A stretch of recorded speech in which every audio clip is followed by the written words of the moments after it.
Guys, ganito mag grabbing ng mano-mano guys. Bapping guys ng mano-mano. Pag wala kang bapping, ganito lang gagawin mo guys. Kumuha ka ng bulak. Tapos lagyan mo ng rubbing. Tsaka mo ngayon rubbingin. Pero kailangan lihain mo muna guys.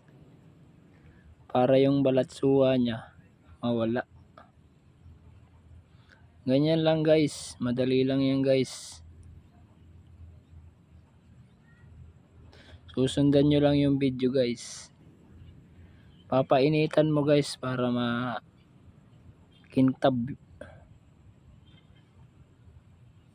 Ganyan lang guys. Madali lang yan.